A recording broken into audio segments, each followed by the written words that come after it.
Hello, hello. Welcome to another episode of Women Need to Do Better. This is a show where we can call out the habits, mindsets, and generational patterns that have been keeping women down, playing small, and we can replace these with our truth, with boundaries, and some bold confidence. I am your host, Shelley Kirshenman, and I am also a fellow woman on the same journey as most of you, trying to unlearn the programming of our past. And in today's episode, we are going to be covering a tough one, talking about shut up and keep the peace. It's that silent rule that we've been following since we were little girls, right? And we're going to be diving into the way and reasons why we stay quiet when we really should be speaking up, and what kind of an emotional weight it makes us carry that we feel because of that, and how to begin to reclaim our voice without blowing up our relationships or feeling unworthy or losing ourselves. So, if you've ever walked away from a conversation kind of feeling like, I should have said something, and in a way, you kind of feel like you've betrayed yourself just to keep the peace. This episode is for you. So, I wanted to kind of start here on the why. And when we understand the root reasons, we can start pulling at those kinds of weeds. There's a lot of common reasons that we stay silent. A lot of them have to do with fear. We fear the conflict. If I say this, then it could start something. And then that tends to open up the can of worms for those uncomfortable conversations. And that breeds in the fear of rejection because I'm speaking up, then now people aren't going to like me or I'm going to rub them the wrong way. And part of it also, a lot of it, is learned behavior. I mean, think about it. When we are growing up, we were raised to be nice, not honest, right? If you've ever heard from some parental figure, if it's not nice to say, don't say it at all. And then, of course, we've got that internalized guilt that we feel that we are being selfish for having needs, for wanting someone to look at us in a different light or do something different because of us. Like it's somehow rude that we're inconveniencing somebody.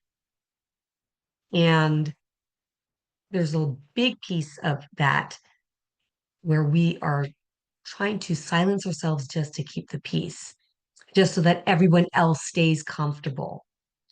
And when we make this mistake, it affects us because silence isn't really maturity. The silence is because we fear the repercussions of what we're saying, even though we want to say it. And that's the biggest issue is it tugs on our, do we want other people to like us? And do we not want to cause the waves kind of the way we were raised? And then it goes against how we feel inside, where, I really should say something. This isn't something that I should keep quiet about. And honestly, when we are silencing ourselves, that peace that we think we're being peacekeepers for, it costs us our voice. And then it turns into quiet resentment. But it starts when we're young. It's that quiet resentment that starts building, but it's because we were trained as children that it's not nice to say things that might be abrupt or that might shed a not positive light on somebody else. And then there's where the guilt creeps in. But being quiet, it leaks out in ways that we don't always recognize. And it comes across in snappy comments or when we are a little, passive aggressive or we start being distant or bitter. And I can think of a time, and a lot of us have, I quote unquote, great memories of junior high, right? the worst time of my life. If I could pass through junior high and just move from elementary school to high school, I might have done that if that was an option. But I do remember, and I bring this story up because it's one of the things that started conditioning me to stop speaking my voice and to start worrying about what I'm saying and how I'm being received. So I was being teased in junior high by a boy. And I know all boys tease and everybody goes through that. And oh, that just must mean he likes you. But he was making remarks about my body and he was calling me fatty. That's what I heard. So I spoke up and I was loud and proud. And I'm like, I am not fat. And keep in mind, I was 11. I was short. I was skinny. I had no curves whatsoever. And he yells back, and keep in mind now, we were just getting back from lunch. All the classes were in the common locker room area. We were putting our lunches back in our lockers, getting our books, getting ready. So everybody was here. And he yells as loud as he possibly can. I didn't call you fat. I called you flat. FLAT. And my face immediately turned red. I could feel all the stares. I could feel the snickers. I could hear the laughs, and humiliation just set in because he wasn't wrong. And he was actually one of the shortest kids in school, which at this point, it didn't matter if I had called him out for being short. He was teasing me about something I couldn't change about myself, and it really wouldn't have made a difference because all eyes were on me. My friends were right there. They were kind of shocked, but kind of laughing. And, you know, what what could I do? I just took the little bit of self-esteem I had left to shove past him to get to my locker, got my books, and headed back to class. And this is when it kind of started, learning to silence my voice, learning that women don't always stick together if they are fearful that something might happen to them. Maybe they might be the butt of the teases. So let me ask you this. After me telling my story, how many of you are going to search me out now online to see what I look like? To see what I look like now? Because honestly, if I was in your shoes, curiosity would probably get me. And if I was listening, I'd kind of want to know, hmm, I wonder what she looks like now. And I'm trying to picture what she might have looked like back then.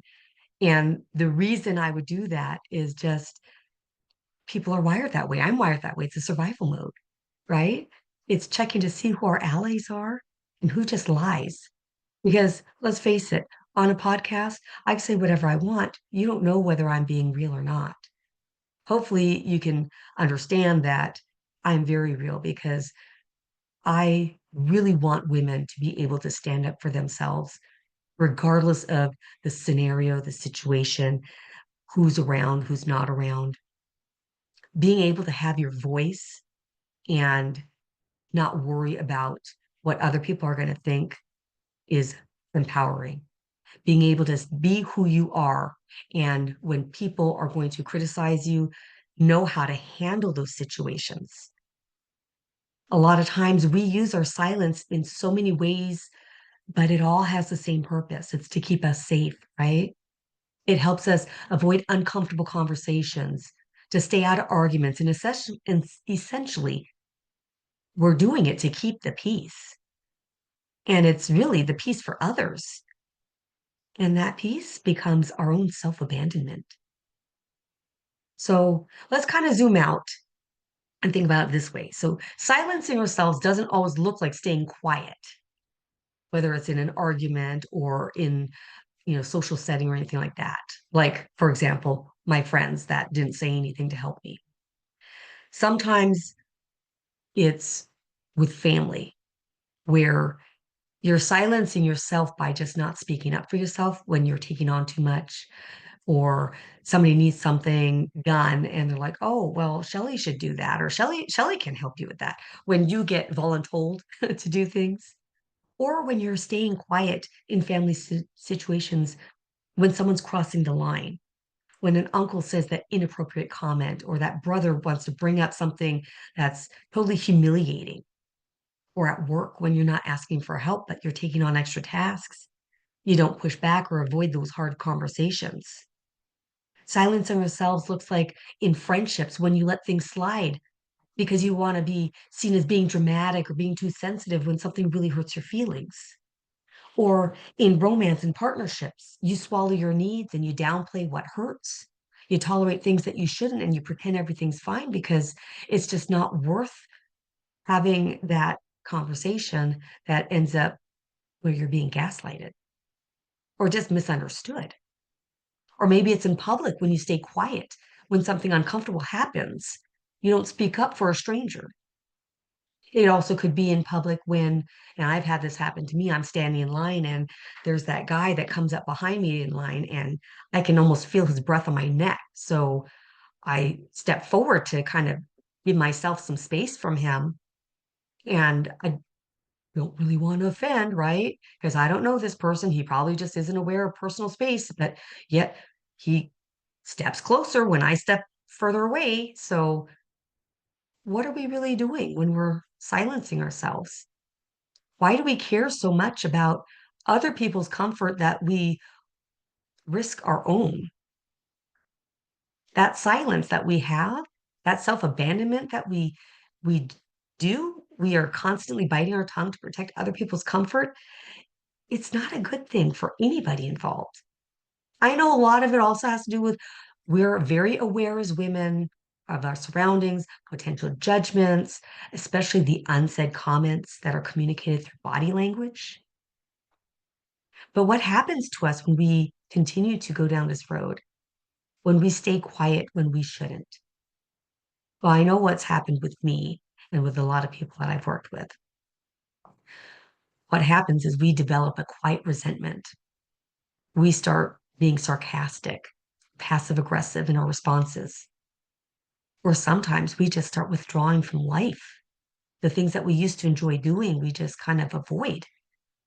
It gives us stress and anxiety, definitely resentments towards the people that we care about because we no longer enjoy what we used to. We start feeling invisible, unappreciated. We feel like no one hears us, no one even sees us or understands. And then we even start doubting ourselves like, maybe it's me. Nobody else seems to have this problem. Maybe I am overreacting. And the worst part about not speaking up for how you really feel is that you're training people in your life that your boundaries don't matter. Think about that. You aren't really keeping peace if you inside you're falling apart. So how do we change this though? I mean, I've talked about how it's been programmed into us from when we were little, right? Don't make waves, be good, behave. Well, we don't need to do an entire personality overhaul. Just a few little intentional shifts can help start you on the path to being able to stand up for yourself, start voicing what you need to. And the first thing you want to do is check in daily with yourself. You could say, what am I not saying today that I really need to? Being aware, because if you don't know what the problem is, you can't fix it. Maybe even ask yourself, what do I need to do that I've been avoiding? And I always talk about keeping it small. Keeping it super simple means you start small with maybe just everyday moments to practice. That actually doesn't work for me. And practicing saying it in front of a mirror, I know it sounds ridiculous, but it really does help. And if you can practice in real life with maybe lower stake moments, things that aren't going to be a huge impact in the grand scheme of things, but those little baby steps will start helping you build your self-esteem. So there's a few phrases that I like to kind of repeat, which I give to my clients, and this is a really good place to start for beginners. Just something like, I'm not okay with that.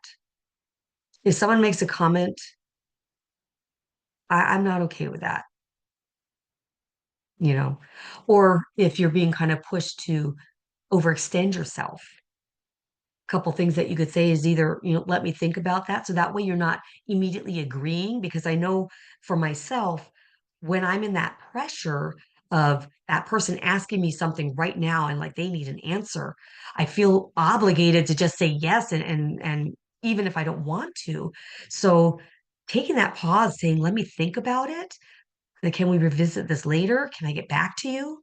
Things like that will help give you that space so that you can kind of work on how are you feeling in your body and get back to neutral. Because when we make decisions in the midst of feelings, we usually don't make the right choices, not the ones that are right for us anyways.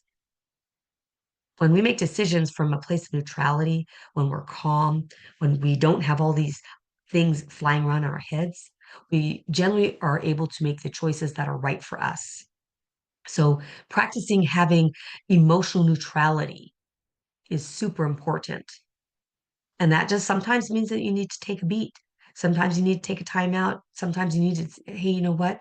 I got so much on my mind right now. I cannot really commit to anything at this moment, but let me think about that. And can I get back to you later? When do you need an answer by? And then that way you're not totally dismissing them, but you're also not obligating yourself to something you don't really want to do.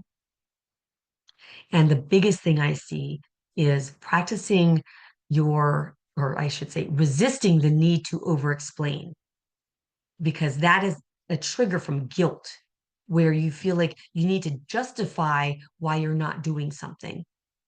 You can be direct and kind at the same time. It is not mean at all to just give a short answer or to ask for some time to think about it.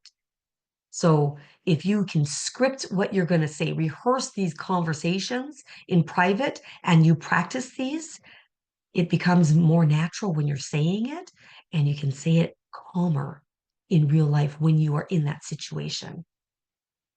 So one way to do that, like I said, is to look at yourself in the mirror and practice that. Practice some self-confidence too. Just look at yourself and say, my voice matters. I can speak clearly and calmly and confidently. Just remind yourself that you are worth it, because it's not about confrontation. I know that's a lot of the reason why we avoid conversations, because we don't want the unwanted resistance from the other person. But it's more about communicating. Your truth doesn't have to come with an apology. You don't have to have justifications for why you do what you need for yourself. But when you communicate your needs, that's the first step. Well, I should say the second step, because the first step is acknowledging that, right? But you need to honor yourself.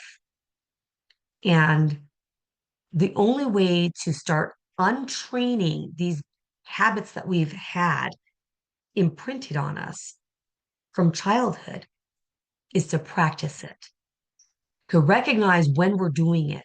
How does it feel in our body? Because I know when I used to do that, I would feel tense, I'd feel irritated, but then I'd slap on that smile and say, sure, no problem, when really it was. So, in order to shift that, you got to start building some self trust, being okay, letting go of the guilt, and choose honesty over fear. And as you'll find that the more you actually start standing up for yourself and saying what you need to say, honoring how you really feel, you're going to start teaching other people to be able to respect you as well, respect your limits, honor you. You'll feel lighter and less anxious. The more you practice it, the easier it gets to say it. But that's what I'm saying. Practice those phrases in the mirror. The more you practice it, the easier it comes out. You won't trip over your words as much. And do it. Take those actions. Start small. Like I said, say it with something that's very, low, kind of a low stakes.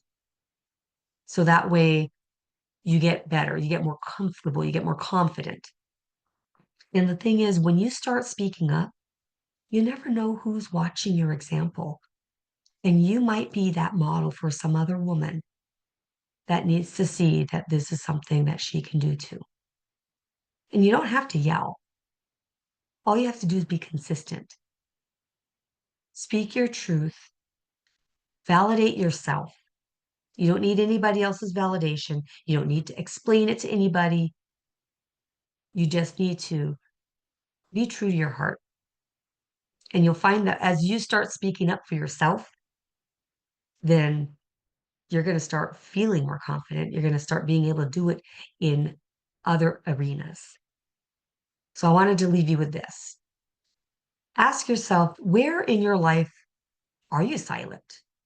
And not silent for peace, but because of fear, because you're afraid of what the consequences will bring if you say what you really want to say.